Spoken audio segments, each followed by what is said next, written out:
just do my ethnographic assignment on Colombian genre.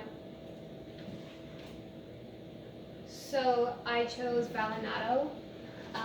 It's English for from the valley. That references a specific valley in the Northeast Caribbean area. So it's very rural in its roots. It's complex lyrically, but it's got a very simple instrumental. That being said, the rhythms are also very complicated. They have a lot of variation in the way that they slide their notes. This produces kind of a very, I want to say, generous depth to the music, just because to classify it as any one specific emotion is kind of unfair to this genre, as it is it's generally romantic, but it varies a lot in circumstance. So, Colombia's Vallenato, very rural, and uses mostly Cajun accordion and guitarraca as its instruments. So this is the Cajun, or I'm probably butchering that. So it's a box drum. This is actually a pretty cool instrument just because of the resourcefulness of it. What would happen is slaves in the Caribbean would find like boxes, crates, whatever, and they would use that instead of the drums that they had at home. So it's just in itself a very interesting instrument. It's basically a protest. You can, take away our homes, you can take away our lands, and you can take away our drums, but we'll just make new ones, and we'll find a way to live through this. So, pretty complicated roots already. Then there's the accordion. So this is more of a New World edition.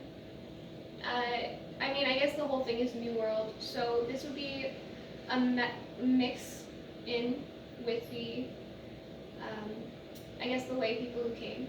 So there's not really a very structured origin for the accordion itself. It could have come from France, Germany, or Italy. Two different guys were credited with the invention because they both patented it, but it had been out for quite some time before the patent landed on it. So I guess we don't really know where it came from because of capitalism. So yeah, it's just known kind of, it's a pretty out there shape. It's got the piano keys on the side, the buttons. It's very loud. A lot of fun. And then the guitarraca, probably not very good at pronouncing that one either. So it's kind of more canoe-like in shape. It's got this cool little fork there. I've actually had the pleasure of playing one of these a few times. This comes from Tayrona, so that's an indigenous group in Colombia. They would carve it out of palm trees, I guess. And they would create the little ridges so that they could create a very unique kind of scraped together percussion noise that can achieve very quick paces. But it also, it works really well to drag on percussion, which isn't really something you would associate with percussion. Lengthened notes are usually something more melodic, whereas percussion is very sharp and it's very distinctual in sound. But this one, you can kind of create a flow with the noise, and it's a lot of fun. Okay, so back to the origins, just of how Vallenato came to be what it was. Traveling minstrels would actually go from town to town, and it was kind of their job to talk about what's going on in other regions. So a lot of the way that they would do that is and that became kind of like, it was a lot of oral tradition. Even now, there's not a lot of information on vallenatos or the musicians behind it, and I'll get to that later. But it was defined. Sorry, my makeshift sheet here isn't exactly making it easy to read this slide, but it was mostly a working class genre. Farmers made it. It was made for farmers. But in the middle of the mid-1900s, it got very glamorized. So it was always influenced by indigenous Latin American populations. That's, again, it's its foundations, right? Because the guitarra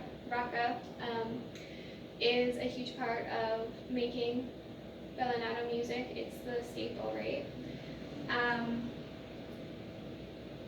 Then there was a lot of African slave communities that were a huge part of this. So, like I said, along the Caribbean, in Cuba, anywhere where the New World had brought slaves, there was vallenato music.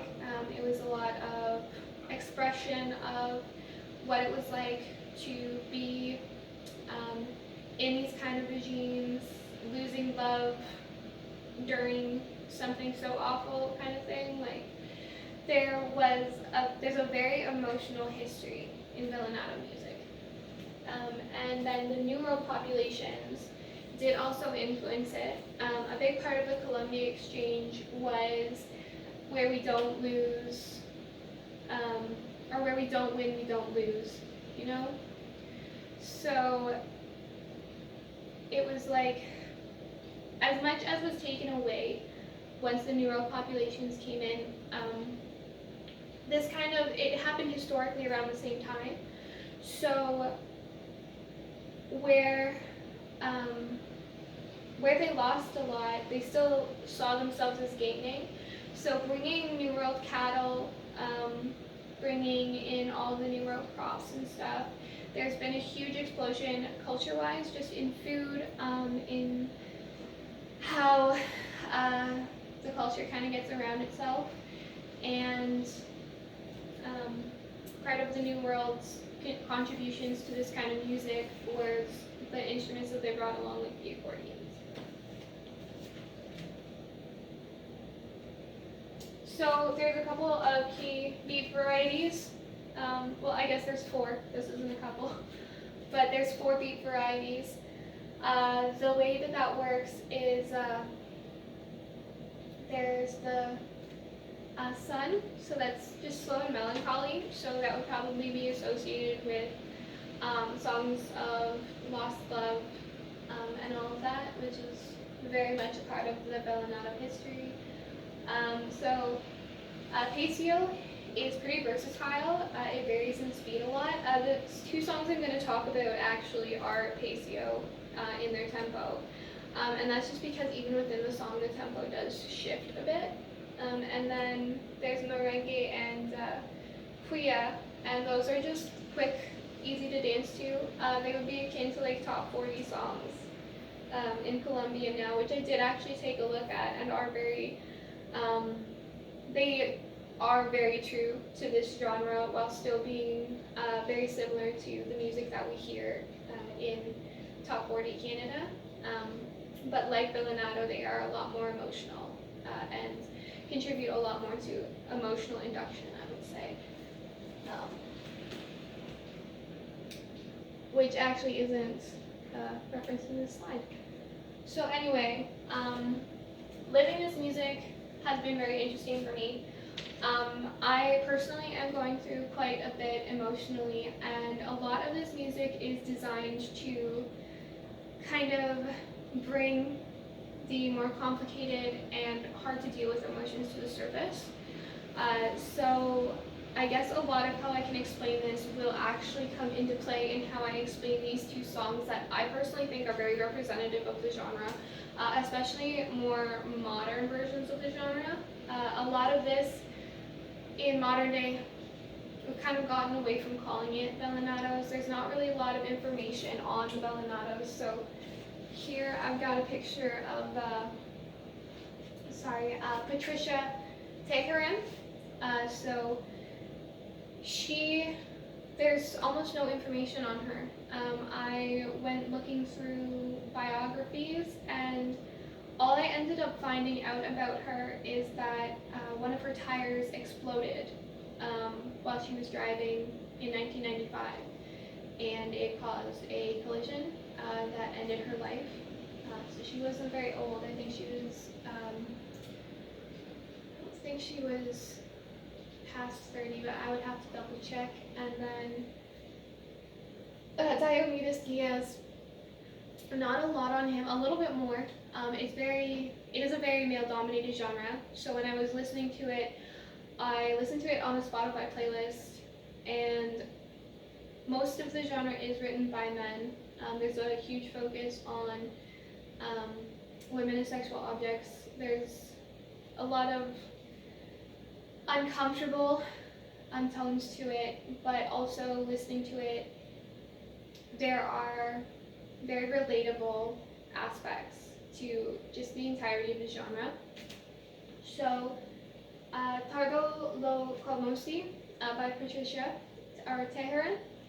So this is a song that is about, so she falls in love with a man, and it turns out that he was untrustworthy, he was manipulative, it was a very unhealthy and very dramatic relationship for her. Then there is Sin Medir Distancias by Diomedes Diaz, and that is very classic, and it's man losing love of a woman. The thing about this one is it's very ambiguous in its lyrics until the very end. So first and foremost, it's a love song, but the mood that I kind of get when I'm listening to it is a very resentful, but also very existential. So there's kind of like this feeling of dread, where the singer, I guess Diaz, is kind of struggling to accept his reality. He's feeling as if he's calling out to the universe to help him mend this situation, to bring him back to a place where he feels worth it. There's a lot of very depressing tones to this song. He plays it in a minor key, and there's a lot of lengthening of notes, like I mentioned earlier. There's a very kind of dragging feeling with the way that he arranges his notes. It starts very much on a higher register and very slowly moves downward in its melodic pattern. There's a lot of backup vocals that are in a slightly higher register, almost to just echo the way that he's feeling in kind of a haunting way. And the tempo is very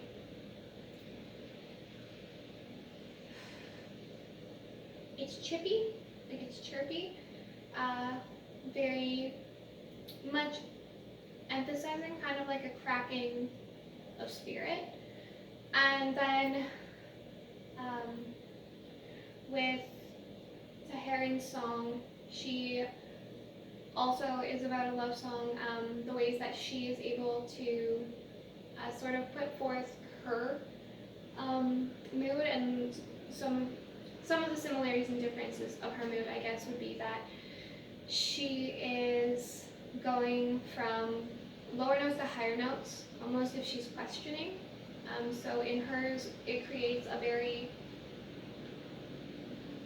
cynical tone, a very cynical mood. So they're both kind of like, well, they're very complicated in their emotional perception, their emotional induction. And that kind of complicated breaking of trust, losing touch with reality, losing touch with the ability to feel good about oneself. It's a very universal feeling.